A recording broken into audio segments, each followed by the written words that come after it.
नमस्कार, good morning, सलाम। जज्बे शौकत शहादत का क्या पूछिए, जज्बे शौकत शहादत का क्या पूछिए, अब तो हमने भी हाथों में सौ ले लिया। जज्बे शौकत शहादत का क्या पूछिए, अब तो हमने भी हाथों में सौ ले लिया। कत्ल होने से आखिर हम कब तक डरें, कत्ल होने से आखिर हम कब तक डरें, कातिलों के मोहल्ले में घर ले लिया, कातिलों के मोहल्ले में घर ले लिया। मेरे प्यारे क्रांतिकारी शिक्षक भाइयों एवं बहनों, मैं बालेश्वर प्रसाद माझा प्रखंड जिला गोपालगंज का रहने वाला हूं तथा ऊंचका गांव देईभाता के उच्चतर माध्यमिक का एक शिक्षक भी हूं। मैं पहले पूछना चाहता हूं अपने संघ के शीर्ष नेताओं से कि आखिर कुछ ऐसे शिक्षक जो कमजोर घरानों से हैं, कमजोर घरों के रहने वाले हैं, जिनका वेतन के अलावा घर में दूसरा कोई विकल्प ही नहीं है, सिर्फ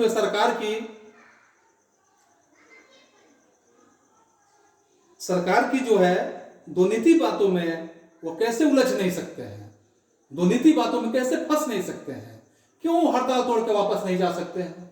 उनको भय है, चले जाएंगे तो वेतन मिल जाएगा, नहीं जाएंगे तो भूखे मरना पड़ेगा, क्योंकि उनके परिवार में कोई लंबा परिवार है और लंबे परिवार के परवरिश के लिए उनको वेतन की जरूरत है। सिर्फ हौसले बुलंद करने से काम चलने वाला नहीं है मित्रों। क्या उस मृत शिक्षकों के आश्रितों के बारे में सरकार से मांग करने के अलावा हमने कभी कुछ सोचा है? उनके आश्रितों के ऊपर क्या बीत रहा होगा, कैसे उनके आश्रित रह रहे होंगे? मित्रों, मैं एक बात आपको स्पष्ट कर देना चाहता हूं, क्योंकि आप जान रहे हैं कि हमारी संख्या 4 लाख है। 4 लाख छोटी सी संख्या नहीं होती है मित्रों, 4 पे 5 जीरो लगता है। और 4 लाख नियोजित शिक्षक यदि 200 रुपया प्रति शिक्षक के दर से सहायता राशि टीचर्स केयर फंड में जमा रखें, तो मुझे नहीं लगता है कि किसी भी ऐसे शिक्षकों के साथ यदि असमय काल मृत्यु में जाने की जरूरत पड़े या असमय कोई बहुत मजबूर शिक्षक है, वैसे शिक्षकों को सहयोग करने के लिए हमारे पास चंदे की कमी हो जाएगी। क्योंकि आज 62 शिक्षक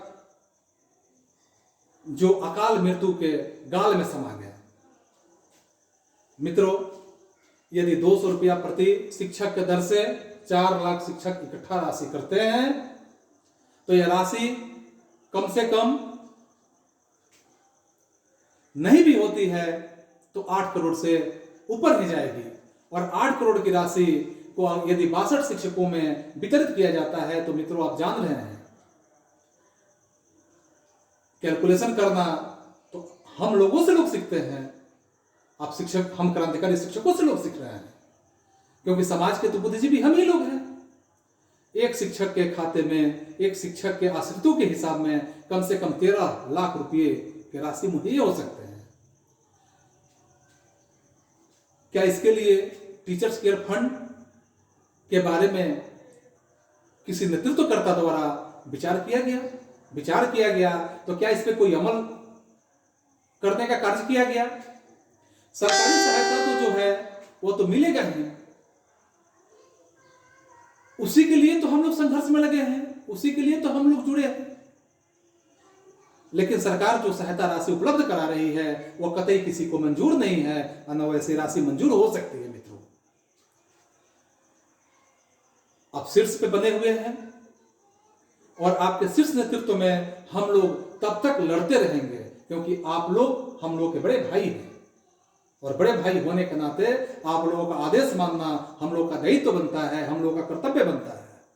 और इस कर्तव्य को निर्वहन करने के लिए मैं आपको यह बात आश्वस्त कर देना चाहता हूं कि हमारे जो भी क्रांतिकारी शिक्षक हैं, जब तक शरीर में एक कतरा भी खून है तब तक वो क्रांतिकारी से पीछे हटने वाले नहीं है। मित्रों, वाकिफ कहाँ जमाना हमारी उड़ान से, वाकिफ कहाँ जमाना हमारी उड़ान से, वो और थे जो हार गए आसमां से, वो और थे मित्रों जो हार गए आसमां से। मेरे क्रांतिकारी भाइयों बहनों, मेरे ही प्रखंड के कुछ शिक्षकों से बात होने के दौरान मुझे पता चला कि कुछ ऐसे भी हड़ताली शिक्षक हैं, कुछ ऐसे भी क्रांतिकारी हड़ताली शिक्षक हैं जो भोजन के अभाव में इस कोरोना जैसे महामारी में ग्रसित हैं। इसके लिए जिला के नेतृत्व कर रहे हैं सभी पद पदाधिकारियों से मेरा हाथ जोड़ के विनती है मित्रों कि किसी के इसमें कुछ ऐसे शिक्षक हैं जो किसी के प्रभाव में नहीं तो अभाव में वो हड़ताल से वापस कुछ चले गए हैं मित्रों, कुछ हड़ताल से वापस आ गए हैं।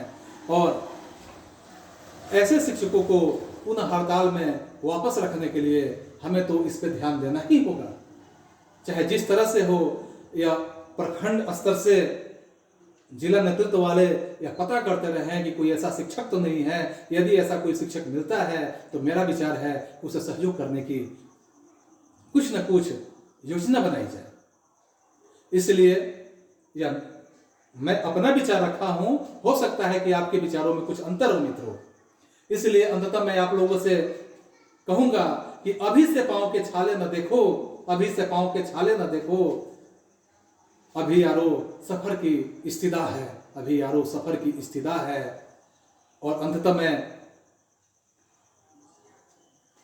वक्त की गर्दिशों का गम न करो, वक्त की गर्दिशों का गम न करो, हौसले मुश्किलों में पलते हैं, हौसले मुश्किलों में पलते हैं। इसलिए जो भी मुश्किलें हैं, यह एक दिन अच्छा समय आएगा और सरकार को हम लोगों के पास झुकना ही पड़ेगा, हम लोगों की बात माननी ही पड़ेगी। नहीं मानने की क्या बात है, अरे ये तो समय है, यह महामारी आया है, जिस महामारी के चपेट में हम लोग थोड़ा सा लंबा इंतजार कर लिए, नहीं तो अभी तक तो सरकार को ये बात समझ ही लेनी, सरकार तो समझ ही चुकी है, लेकिन बस ये आनाकानी करने से बहुत दिन तक चलने वाला नहीं है। सब्र रखें, निश्चित हम लोगों की मांग पूरी होगी। जय हिंद मित्रों, जय भारत, नमस्कार।